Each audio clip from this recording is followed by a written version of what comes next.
कुछ अहम खबरें। भारत में देरी से आएगी कोरोना की तीसरी लहर। एम्स डायरेक्टर ने बताया कब खुलेंगे स्कूल।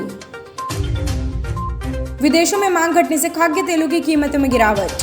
जल्दी बच्चों का टीकाकरण शुरू हो सकता है। जम्मू कश्मीर में ड्रोन का आईईडी बम के तौर पर इस्तेमाल। कैबिनेट समिति में बैंकों के निजीकरण के मुद्दे पर चर्चा की। यूपी में 100 सीटों पर चुनाव लड़ेगी ओसेवी की पार्टी। चिराग पर तेजस्वी ने यूं डाले डोरे, आरएसएस से लड़ने को कहा। टीकाकरण की रफ्तार वैश्विक रूप से तय होगी बाजार की दिशा। ट्विटर इंडिया के शिकायत अधिकारी ने दिया इस्तीफा। ये अब जानते हैं खबरें विस्तार से। केंद्र सरकार के कोविड-19 वर्किंग ग्रुप के प्रमुख एनके अरोड़ा ने रविवार को कहा कि देश में कोरोना की तीसरी लहर दिसंबर तक टल सकती है। डॉक्टर अरोड़ा ने कहा है कि आईसीएमआर की स्टडी से पता चला है कि तीसरी लहर देश में देरी से आएगी। उन्होंने ये भी कहा कि ऐसा होने पर देश को टीकाकरण का समय मिल जाएगा। सरकार ने हर दिन 1 करोड़ डोज देने का लक्ष्य रखा है। कोरोना महामारी की शुरुआत के बाद से ही देश भर में स्कूल कॉलेज बंद हैं। दूसरी लहर के धीमी पड़ने और तीसरी लहर आने की आशंका के बीच सबके मन में यही सवाल उठ रहा है कि स्कूल कब खुलेंगे। अखिल भारतीय आयुर्विज्ञान संस्थान के प्रमुख डॉक्टर रणदीप गुलेरिया ने कहा है कि बच्चों के लिए कोरोना टीका आने के बाद स्कूल खुलने और बच्चों के बाहर निकलने का रास्ता साफ होगा। गुलेरिया ने कहा है कि भारत बायोटेक के टीके कोवैक्सीन के 2 से 18 साल आयु वर्ग के बच्चों को पर दिए जाएंगे और दूसरे और तीसरे लहर के परीक्षण के आंकड़ों के सितंबर तक आने की उम्मीद है।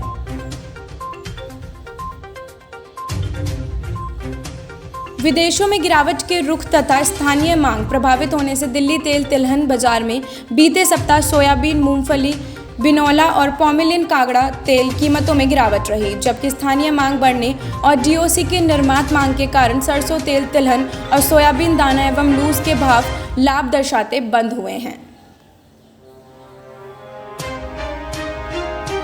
कोरोना वायरस के खिलाफ लड़ाई के लिए भारत को जल्द ही एक और हथियार मिलने वाला है। कोविड वर्किंग ग्रुप के अध्यक्ष डॉक्टर एनके अरोड़ा ने बताया है कि जायडस कोरोना वैक्सीन का ट्रायल लगभग पूरा हो चुका है। जुलाई के अंत तक या अगस्त में हम 12 से 18 आयु वर्ग के बच्चों को ये टीका देना शुरू कर सकते हैं।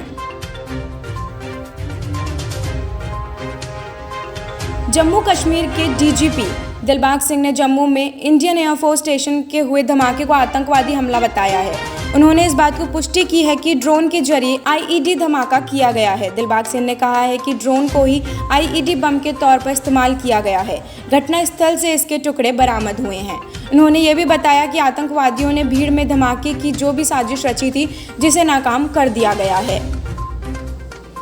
सरकार सार्वजनिक क्षेत्रों के 2 बैंकों के निजीकरण की दिशा में तेजी से आगे बढ़ रही है।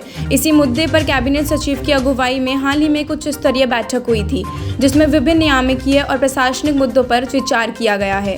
इसमें इस प्रस्ताव को विनिवेश पर मंत्री समूह या वैकल्पिक तंत्र के पास मंजूरी के लिए रखा जा सकेगा। सूत्रों ने बताया है कि वित्त मंत्री निर्मला सीतारमण द्वारा अपने 2021 के बजट भाषण में इस बारे में घोषणा की गई थी, जिसके बाद नीति आयोग ने अप्रैल में कैबिनेट सचिव की अगुवाई में विनिवेश पर सचिवों के समूह को निजीकरण के लिए कुछ बैंकों के नाम सुझाए थे। सूत्रों ने बताया है कि 24 जून बृहस्पतिवार को हुई उस उच्च स्तरीय बैठक में निजी आयोग की सिफारिशों पर विचार किया गया।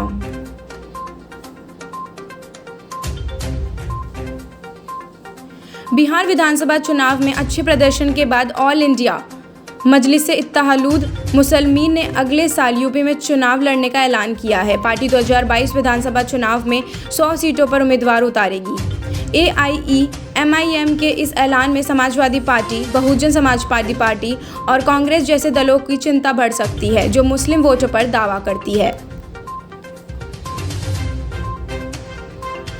लोक जनशक्ति पार्टी नेता चिराग पासवान के एनडीए के साथ संबंधों में तनाव के बीच आरजेडी नेता ने तेजस्वी यादव ने रविवार को उनसे विपक्ष के साथ गठबंधन करने का आह्वान करते हुए कहा कि वह अपने पिता रामविलास पासवान की विरासत को आरएसएस विचारक एमएस गोलवलकर के विचार के खिलाफ अस्तित्व की लड़ाई में शामिल होकर ही आगे ले जा सकते हैं।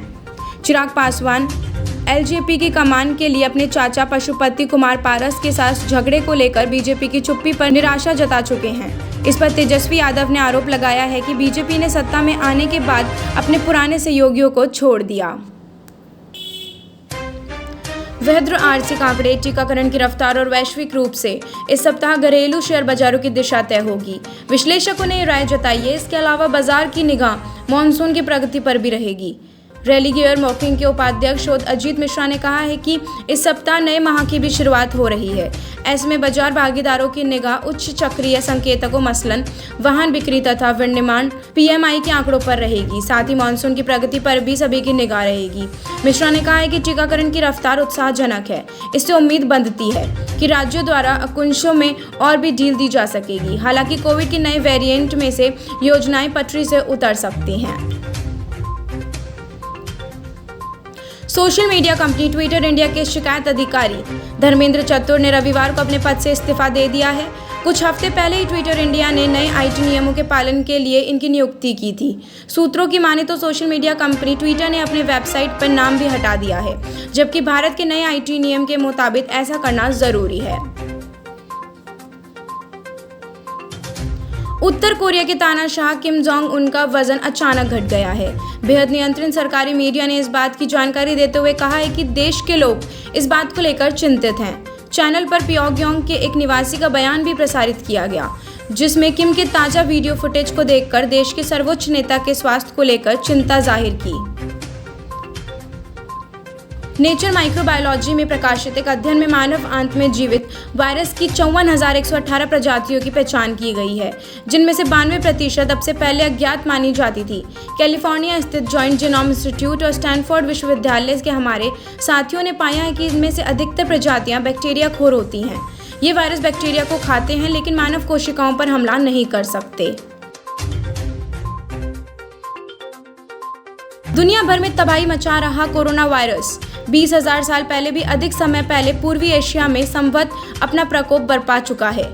इसके अवशेष आधुनिक चीन, जापान और वियतनाम के लोगों के DNA में पाए गए हैं। ऐसा दावा किया जा रहा है कि करंट बायोलॉजी साइंटिफिक जर्नल में प्रकाशित शोध में इन क्षेत्रों में आधुनिक आबादी के 42 जीन में वायरस के कोरोना वायरस परिवार के आनुवंशिक अनुकूलन के प्रमाण मिले हैं। कोरोना वायरस सॉर्स CoV-2 के कारण फैली कोविड-19 वैश्विक महामारी ने दुनिया भर में अब तक 39 लाख से अधिक लोगों की जान ले ली है, अरबों डॉलर का आर्थिक नुकसान किया है। कोरोना वायरस परिवार में संबंधित मार्स और सॉर्स वायरस भी शामिल हैं। इनके कारण पिछले 20 साल से कई घातक संक्रमण हुए हैं। दफ्तर में अपनी सहयोगी को किस करने के बाद कोरोना गाइडलाइंस के उल्लंघन के आरोपों के घिरे यूनाइटेड किंगडम के स्वास्थ्य मंत्री मैट हैकॉक को आखिरकार अपने पद से इस्तीफा देना पड़ा है। न्यूज एजेंसी रॉयटर्स में मुताबिक ड्राइंग स्ट्रीट में मैट हैकॉक का इस्तीफा पत्र प्रकाशित किया गया। प्रधानमंत्री बोरिस जॉनसन को भेजे गए अपने इस्तीफा में हैकॉक ने बताया है कि इस महामारी में आम लोगों ने जितनी कुर्बानियां दी हैं, उनको देखते हुए अगर हम उसके साथ कुछ गलत करते हैं तो हमारी जिम्मेदारी बनती है कि हम उनके साथ ईमानदार रहें। कोविड महामारी में राजस्थान में पिछले और इस साल कोरोना मैनेजमेंट को लेकर काफ़ी सराहनीय किया गया है। वहीं पर वैक्सीनेशन में भी ये अव्वल रहा है। प्रतिदिन राजस्थान 15 लाख लोगों को वैक्सीन लगाने की क्षमता रखता है। ऐसे में राजस्थान के मुख्यमंत्री अशोक गहलोत ने प्रधानमंत्री नरेंद्र मोदी को पत्र लिखकर वैक्सीन डोज की मांग की है। धन्यवाद। देश और दुनिया की तमाम खबरों के लिए बने रहिए शुभ 24 के साथ। धन्यवाद।